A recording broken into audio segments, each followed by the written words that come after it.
Y comenzamos con la noticia del día, y es que Nicolás Maduro hizo este miércoles, es decir, ayer en la noche, un ajuste a la bonificación complementaria del salario mínimo de los venezolanos a propósito del Día del Trabajador. Él anunció que el bono de guerra económica pasa de 90 a 120 dólares, de 90 dólares a 120 dólares mensuales, mientras que el cestatique se mantiene en 40 dólares y el salario mínimo legal, sin embargo, continúa congelado en 130 bolívares desde marzo de 2022, lo que equivale a menos de 2 dólares. Vamos a escuchar qué fue lo que dijo.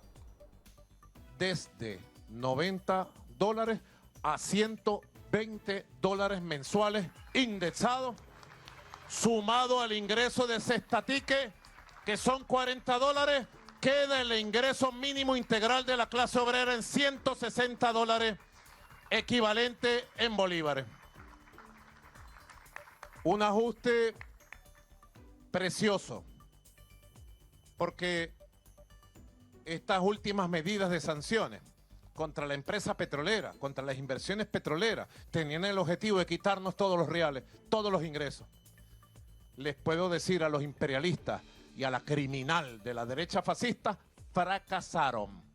Hemos hecho nuestro esfuerzo y estamos en disposición de llevar el ingreso mínimo integral, como vamos a llevar indexado, a 160 dólares para los trabajadores y trabajadoras. Las pensiones vamos a elevarlas a 50 dólares, indexada también las pensiones a 5 millones de pensionados. Y voy a proceder a crear del sistema Patria un bono unificado de protección de la familia trabajadora. Ese bono unificado de la familia trabajadora va a cubrir por lo menos a 5 millones de familias y va a empezar a activarse a partir del 1 de mayo en adelante. Quiere decir que vamos a tener estable, indexado, ingresos para la familia trabajadora, y al lado de las políticas de emprendimiento debe ser complementaria. Y leemos sus comentarios a través de nuestro canal de YouTube. ¿Qué le parece a usted esta decisión? Los leemos. Y en otros temas, la ONG Provea presentó el informe El Apagón Democrático en Venezuela, donde documentaron las vulneraciones a derechos humanos registradas en el año 2024, principalmente después de la elección presidencial del 28 de julio. Veamos el informe. La organización no gubernamental Provea presentó este miércoles su informe 2024 denominado El Apagón Democrático en Venezuela, en el que denunciaron graves violaciones a los derechos humanos en el país, especialmente cometidas tras la elección del 28 de julio de 2024. En este sentido, señalaron que al menos 522 personas murieron en manos de cuerpos de seguridad del Estado venezolano durante el pasado año, mientras que una media de 150 detenciones por razones políticas diarias se registraron durante los 16 días posteriores a los comicios. Los niveles de represión política después del 28 de julio han roto los récords de represión que hemos nosotros mismos documentado a lo largo de más de 36 años. Por ejemplo, si nosotros, desde el punto de vista cuantitativo, incluyendo el Caracazo, el 2014, 2017, 2019, que son los ciclos de protesta más importantes en el país, ninguno supera en detenciones arbitrarias lo que ocurrió en 2024. Pero si nos vamos al registro de los patrones nosotros podemos verificar, pues este fue el momento donde prácticamente se suspendió el Estado de Derecho. La represión en términos cuantitativos y en términos cualitativos ha sido la peor de la historia de la Venezuela contemporánea. Con respecto a la situación social del país, Provea indicó que la pobreza por ingresos en Venezuela se ubicó en 2024 en más del 80% de la población, habiendo al menos un 40% de la misma en inseguridad alimentaria, con un salario mínimo que apenas cubre un 0.5% de la canasta alimentaria. Si bien hay disponibilidad, vemos alimentos en los supermercados, no vivimos aquellas angustias que vivimos en años anteriores. La mayoría de la población no puede acceder a esos alimentos porque no encuentra los ingresos suficientes para ello.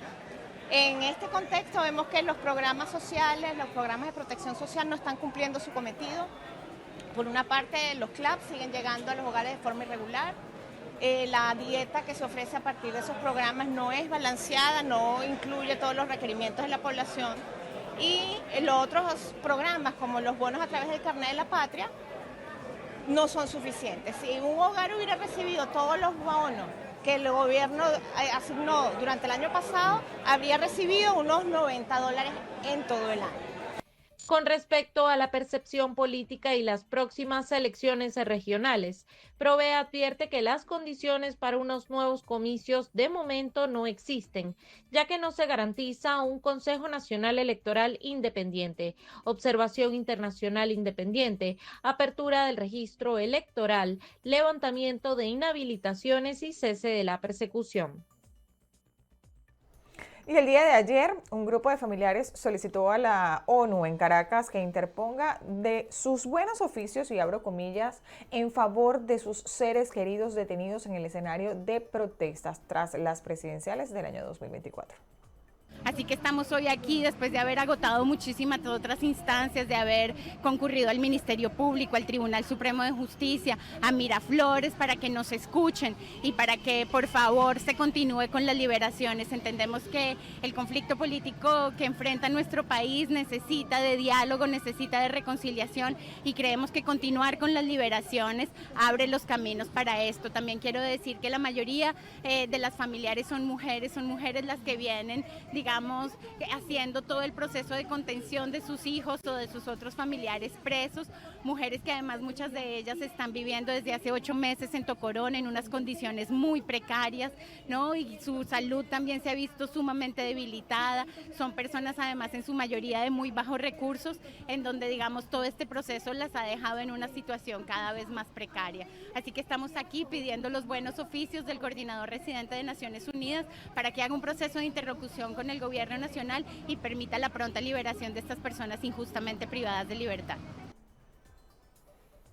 Y sobre este mismo tema, 20 Venezuela denunció que el organizador juvenil de su tolda política en el estado Yaracuy, Yerwin Torrealba, detenido desde diciembre de 2024, fue llevado de emergencia para ser operado de apendicitis, y en menos de 24 horas de su recuperación denuncian que lo trasladaron nuevamente al centro de reclusión. La organización política indicó que desde el 29 de abril en la noche Yerwin Torrealba comenzó a sentirse mal, con dolor abdominal y en las piernas, por lo que fue llevado a un centro asistencial y fue operado de apendicitis. Exigen además que sea garantizada su recuperación y le sean otorgadas medidas oportunas para resguardar su integridad, así como también su libertad. Allí lo vemos en pantalla.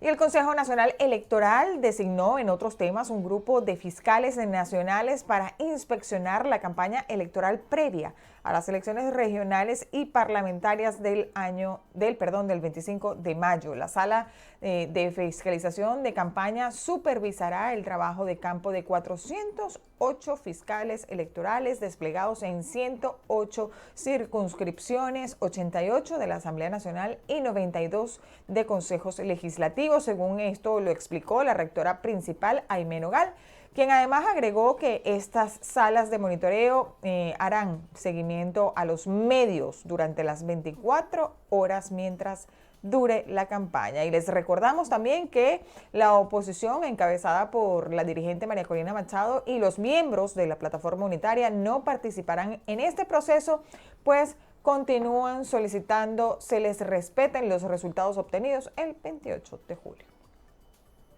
Y la ONG Ve Sin Filtro denunció este miércoles que más de 3 millones de usuarios de la empresa Movistar Venezuela sufrieron una grave filtración de datos personales, donde un usuario anónimo ofreciera una base de datos de usuarios supuestamente extraída de esta empresa Movistar Venezuela a cambio de dinero. Veamos. La organización Ve Sin Filtro, dedicada al monitoreo y documentación de la censura en Venezuela en el entorno digital, incluyendo interrupciones de servicio, bloqueos y ataques, informó a través de su cuenta en X que luego de una revisión preliminar confirmaron la veracidad de la información expuesta, en donde los datos personales de más de 3.2 millones de usuarios de Movistar habrían quedado expuestos. Ve Sin Filtro reporta que no se puede evaluar si los datos fueron obtenidos directamente de Movistar o de otra fuente, aunque sí señalan que entre los datos filtrados se encuentran cédulas, nombres, área geográfica y números de teléfono. La filtración se dio a conocer el 27 de abril, después que un usuario anónimo ofreciera una base de datos de usuarios supuestamente extraída de Movistar Venezuela a cambio de dinero en un foro conocido por la venta y divulgación no autorizada de datos, según reporta Ve Sin Filtro. La organización también señala que este 29 de abril el mismo usuario hizo público un fichero con 3.250.000 usuarios de Movistar. Alertan que la obtención y publicación de estos datos es un delito, viola los derechos a la privacidad y pone en riesgo de robo de identidad, suplantación, fraude y spam a los usuarios afectados. Alertaron que si eres usuario de Movistar, debes estar pendiente ante mensajes y llamadas sospechosas. Ve Sin Filtro exige a la empresa Movistar Venezuela que informe de manera transparente sobre lo ocurrido, notifique a los usuarios afectados y comparta las medidas que están tomando. Y los venezolanos se posicionaron en España como la población nacida en el extranjero con mayor proporción de estudios superiores, de acuerdo con el Censo Anual de Población publicado este miércoles por el Instituto Nacional de Estadísticas, el INE. El informe señala que 48,7% de los ciudadanos nacidos en Venezuela y residentes en territorio español habrían completado estudios superiores en el año 2023. La estadística también destaca que los originarios de Francia con un 44,7% y Argentina con 43,6% presentan altos niveles educativos, situándose entre los grupos con mayor formación universitaria o equivalente.